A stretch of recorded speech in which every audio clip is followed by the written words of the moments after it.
네, 안녕하세요. 김춘길인데 사실 오늘 앞에서 말한 게 치매 케어의 혁신에서 현장의 소리입니다. 근데 제가 현장에 직접적으로 있는 사람은 아니고요. 십몇 치매를 계속 관심을 갖고 있다 보니까 그러면서 자문도 하고 이런 역할에서 어떻게 보느냐 이런 관점에서 제가 이제 지정 토론자를 된 것 같습니다. 제가 짧게 발표를 해야 질문하실 수 있는 시간이 되기 때문에 간략하게 진행을 하는 걸로 하겠습니다. 치매라는 게 지금 우리나라가 75만 명? 이게 치매노인이 있다고 제가 기억을 하고 있는데 그런 치매 케어에서 중요한 거는 건강공단에서도 얘기하는 돌봄, 케어라고 말하는 조보입니다. 그러면 치매는 뭐 케어가 필요하다는 건 여기 계시는 분이 모두 알 텐데 가장 중요한 거는 어떻게 하면 좋은 케어를 할 거냐라는 관점이죠. 그래서 그런 케어를 할 때 좋은 케어를 하려면 뭐 어떻게 하게 된다 머릿속에 다 지금들 생각이 날 텐데 실제 치매는 아까도 우리 선생님들이 얘기했지만 질병이다. 그리고 뇌에 문제가 있고 이런 거기 때문에 케어상 특성상 케어하기가 굉장히 어렵다는 것도 사실입니다. 그래서 이게 갈등인 겁니다. 현장에서는 아까도 뭐 좋은 의사소통 하는데 저희가 가서 물어보면 저희도 그렇게 하고 싶어요. 치매를 케어를 하려고 그러는 사람은 다른 케어자보다는 조금 더 생각이 있습니다. 마음이 있고 그러나 시간이 안 돼요.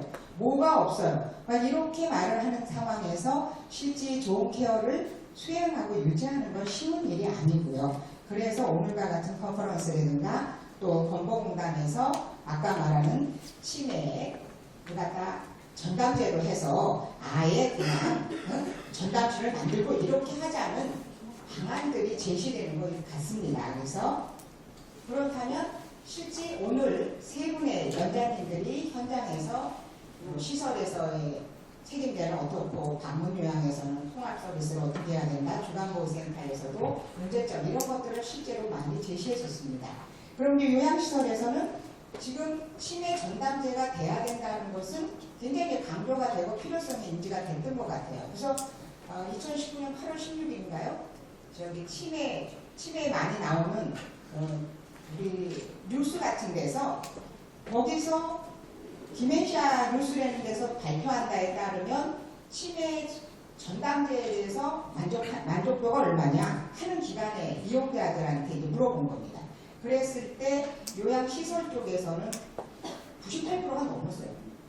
신뢰도, 그거를 믿을만 하냐에 대해 신뢰도가 98.5%인가 그랬고 저기 주간보호센터는, 주야간보호센터는 94.9%였습니다.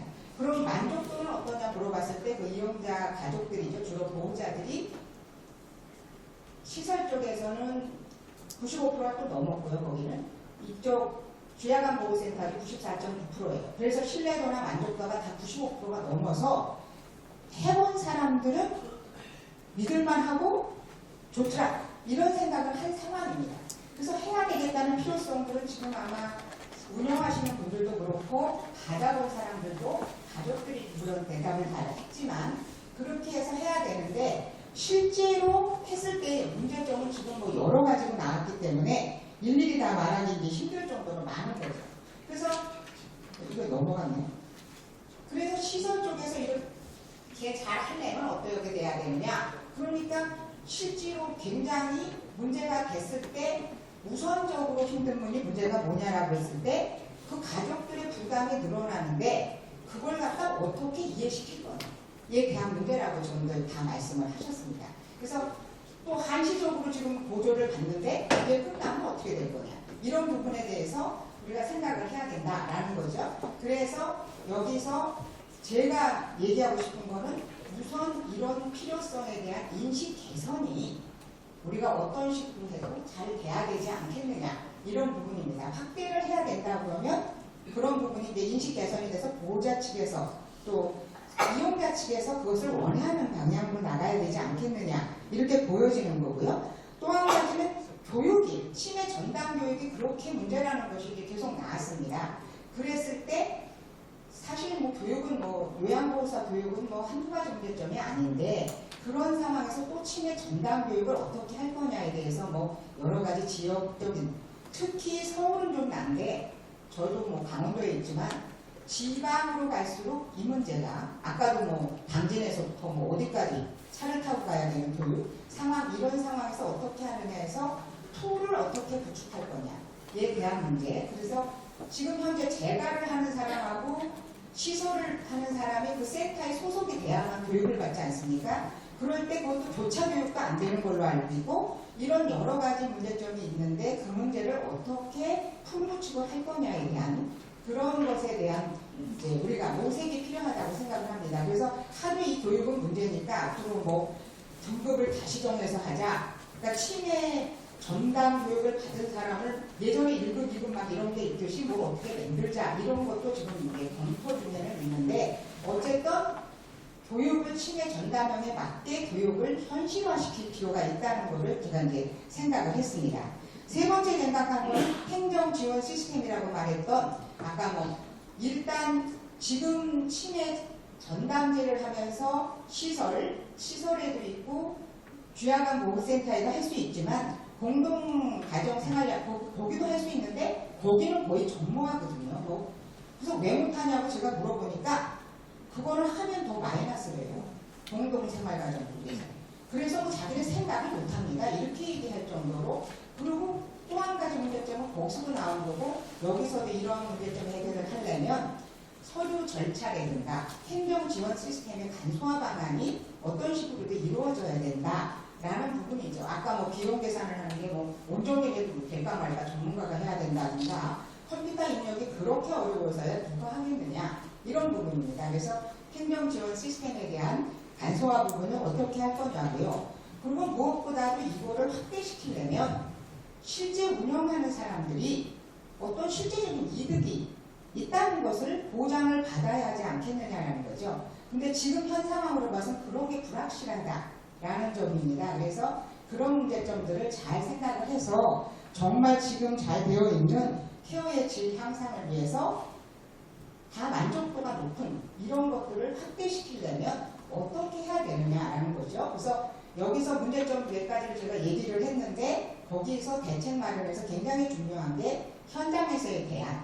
뭐 연구라든가 정책 마련 방안 같은 것을 실제로 목소리를 낼 수 있는 어떤 창구라든가 그런 시스템이 있었으면 좋겠다는 것이 제가 말씀드리고자 하는 부분입니다.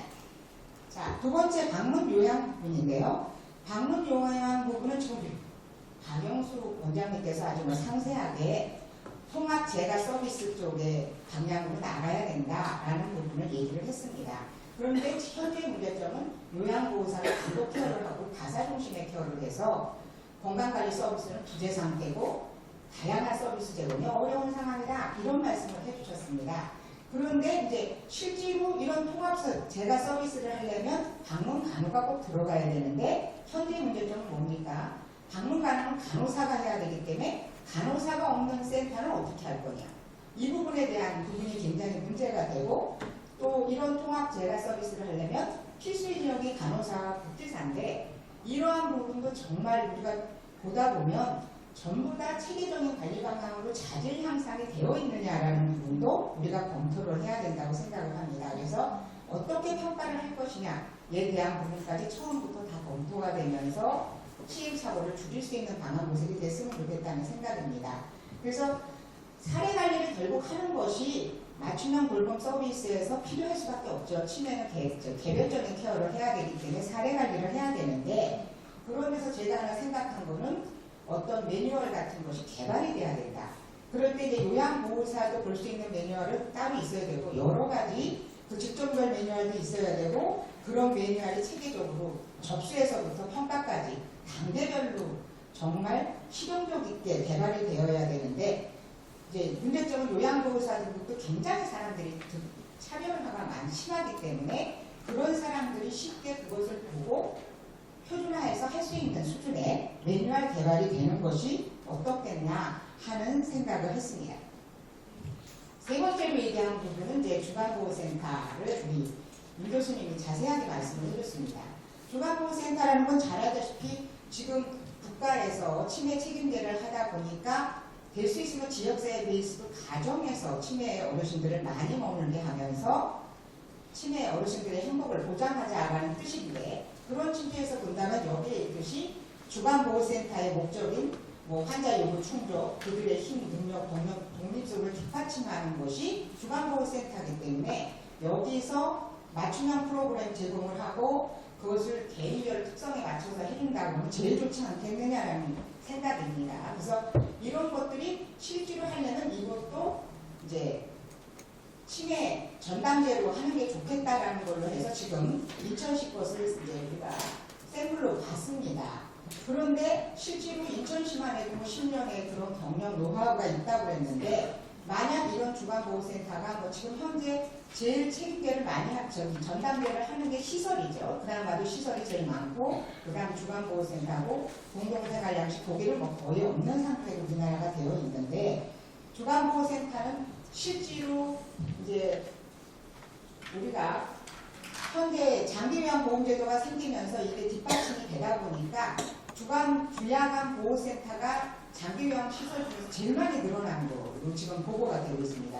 뭐 얼마 사이에 613개가 늘어났다는 보고를 제가 읽은 적이 있는데 그래서 주야간 보호센터가 그렇게 많지만 질적으로 하는 데는 별로 많지 않지 않느냐라는 문제점에 도래를 하는 거죠. 그래서 실제로 프로그램을 뭐 아까 뭐 간호사가 배제되는 것도 우리 임 교수님께서 설명을 했는데 그런 프로그램을 관찰하고 실제로 할 수 있는 사람이 누구냐, 의료진에서 어떤 사람이 책임을 지고 그것을 평가할 수 있느냐 이런 부분도 생각이 돼야 되고 실제로 프로그램을 꼭 해야 된다.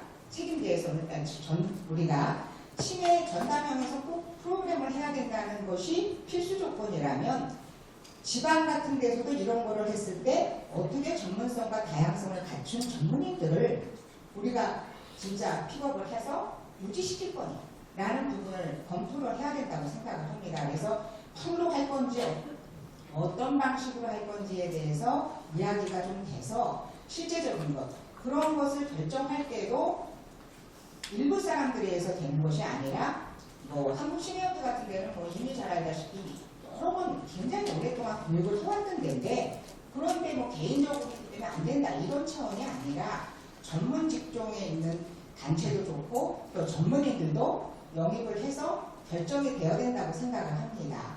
그래서 정말 이것이 아까 우리 소형 차량에 대해서는 임 선생님께서는 안 타고 다니면 제일 좋죠 사실.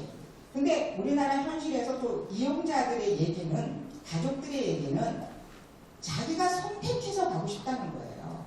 만약에 인천시에서 내가 만약에 여기가 막 중구라고 쳐도 내가 북구에 살아도 중구가 잘하면 나는 중구로 가고 싶지. 우리 가족을 중구로 보내고 싶지. 여기 가깝기 때문에 나는 거길 보내고 싶지 않대요. 그래서 그런 차원이라 그러면 성능형 차량은 불가피 필요할 거고 이런 문제를 어떻게 더 합리적으로 구축을 해서 많은 사람들이 주간보호센터를 이용하면서 할 것이냐 하는 부분에 대해서 좀 더 검토가 필요하지 않냐는 거죠. 그래서 그런 부분을 우리가 실제로 주간보호센터도 좋은 방향은 통합관리를 하는 거거든요. 통합관리를 해야 되는데 그런 통합관리 방안에 대해서 어떤 식으로 전체적인 뭐 꼭 통일화시킬 필요는 없지만 그래도 잘 안 되는 데는 잘 되는 데를 이렇게 벤치마킹 할 수 있는 어떤 책자라든가 매뉴얼 이런 것들이 좀 개발이 돼서 그런 부분에 대해서 우리가 생각을 하는 것이 필요하지 않겠냐라고 보여지는 거죠. 그래서 우리가 여기 야간 서비스는 또 없는데 야간 서비스도 이제 원하고 있을 때 그 부분은 또 어떻게 할 거냐에 대해서 주간 보호센터만 아니고 야간 보호센터에 대한 부분도 검토가 돼야 된다고 생각을 합니다.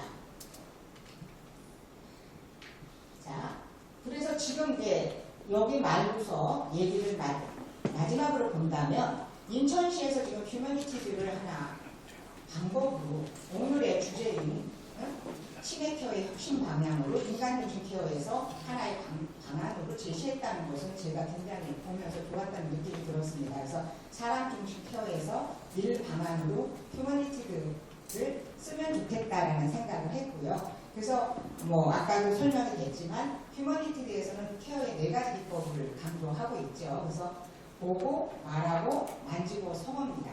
그래서 여기 계신 선생님들이 거의 케어 현장에 만약에 있다면 치매 어르신들을 어떻게 보고 있는지 정말 수평의 관계에서 보고 있는지, 내려다보고 있지는 않은지, 그리고 내가 판단을 하는 판단 기준으로 바라보는 건 아닌지, 정말 수용을 하고 싶은 수용의 바라봄으로 내가 쳐다보고 있는지, 그런 부분부터 한번 생각을 해줬으면 좋을 것 같고요. 말하는 것은 뭐 우리 의사소통에서 아까 좋은 의사소통, 인간 중심의 의사소통을 다 얘기했겠지만 정말 온화하게 기다려주면서, 아까 침묵이라는 말도 우리 김 교수님이 아까 얘기해 주셨는데 천천히 침묵하면서 받아들여주면서, 예를 들면 제가 이제 간호사들을 면담 같은 거를 질적 연구 같은 걸 할 때 한 번은 간호사분 중에 수간호사가 얘기했던, 선생님이 얘기했던 내용인데요. 파국 행동을 막 소리를 지르고 그런 환자분을 이제 보게 됐어요. 그래서 아무리 왜 그러는지를 알아보려고 간호사들이 몇 명이 들어가고 그랬는데 찾아내지 못했다는 거죠. 근데 거기 노인 병원이었기 때문에 결국은 약을 썼다라는 얘기를 했습니다. 그랬을 때 그 수간호사가 너무 속이 상했대요. 그래서 그 다음에 또 같은 일이 벌어졌는데 자기가 퇴근을 2시간을 늦게 하고 환자 곁에 붙어 있어 왔대요. 2시간을 옆에 있어 보니까 뭐 의사소통은 이제 안 되지만 알게 모르게 저것 때문에 그런다라는 느낌이 오더라고요. 그래서 정말 시간이 필요해요. 우리가 치매 어르신들을 이해하려는 내가 정말 퇴근을 2시간을 늦게 했더니 조금 더 낮은 것 같아요. 이런 말을 들었는데 모든 사람이 퇴근을 그렇게 늦게 하고 그것도 할 수는 없는 상황이고, 이런 데서 우리가 어떻게 말하고 할 것인가에 대한 생각, 이런 부분을 좀 더 검토해줘야 될 것 같고요. 만지는 부분도 우리가 만질 때 어떻게 만지느냐. 여기서는 굉장히 덜 민감한데 부터 만지고 또 넓은 부분부터 만지라고 이제 지칭을 하고 있는 걸로 알고 있는데요. 그래서 사실 손이나 얼굴은 굉장히 민감한 부분이래요. 그래서 그런 데를 먼저 만지면 거부반응이 생긴다는 겁니다. 그래서 넓은 부분으로 어깨나 등 이런 데를 만지는 게 좋고요. 또 만질 때는 이렇게 잡아당기면 안 되고요. 이렇게 해서 받치듯이 넓게 만져주는 것이 좋다고 합니다. 그래서 그런 부분까지 생각을 해주면서 해주면 어떨까. 또 한 가지는 서게 하는 방법. 서는 것은 아까도 굉장히 중요하지만 15분 만에 세웠다고 얘기를 하는데 정말 훌륭한 일이죠. 서는 것은 다른 일하고 틀리게 인간의 존엄성을 나타내는 하나의 근본이다라는 거죠. 그래서 서는 거는 그 치매 어르신이 인지가 있어서 우리가 모른다고 생각하는 건 우리의 생각이고, 서게 됐을 때의 느낌은 굉장히 다르다라고 보는 거예요. 그러면 설 때 정말 마상노인인데 어떻게 세우느냐, 이거는 우리가 우려할 게 아니고 그 어르신 수준에 맞는 성. 그래서 15분 세울 수 있으면 15분 세우는 거고, 10분 세울 수 있으면 10분 세우는 거다. 5분 세웠다가 또 안 되면 다시 누웠다가 서고, 이런 방법을 생각한다는 거죠. 그래서 항상 끊임없이 이렇게 뭐 휴머니티드라든가 어떻게 하는 것이 사람 중심의 케어라는 것일까라는 생각을 여러분이 끊임없이 고민해 준다면 치매 케어에서 혁신이 일어나지 않겠냐, 이렇게 보는 겁니다. 그래서 실제 여기 이제 저기 깃발이 하나 나고 있는데요. 이 깃발을 쳐다보면서 만약에 저게 나고 낀다면 사람에 따라서 여기 있는 사람 중에서 깃발이 흔들린다라고 생각하는 사람도 있고, 바람에 흔들린다라고 생각하는 사람들이 있다는 겁니다. 물론 이게 제 생각은 아니고 여기 달마학 제자들에 나오는 얘기인데, 그랬을 때 이제 어느 스님이 일어나서 이는 대중의 망념이 흔들리느냐 안 흔들리느냐에 따름이다라는 말을 했대요. 그래서 제가 볼 때는 어떤 상황이 있을 때 마음은 흔들릴 수가 있죠. 내가 기분이 안 좋으면 좀 그럴 수도 있고, 그런 마음이 흔들릴 수는 있는데요. 우리가 치매 케어를 한다는 신념은 흔들리지 말았으면 좋겠다고 생각을 합니다. 그래서 치매 케어에서 혁신은 걸림돌이 굉장히 많죠. 지금도 우리가 뭐 치매 전담지 하면서 얼마나 많은 걸림돌 얘기가 됐습니까? 그런데 그 걸림돌을 디딤돌로 우리가 바꿔가는 것이 우리의 할 일이 아닌가 싶고요. 그래서 같은 상황에서도 여기 그림이 다른 건가요? 똑같은 건데 뒤집은 거죠? 그래서 인상이 근데 다르죠? 그래서 같은 상황에서도 우리는 어떤 부분 좋은 케어를 할 수 있다라고 생각을 합니다. 노인은 나의 미래라는 그런 말을 생각하면서 우리는 같은 상황에서도 좋은 케어로 치매의 케어 혁신, 조의 혁신을 일으키기를 바라면서 마치겠습니다. 감사합니다.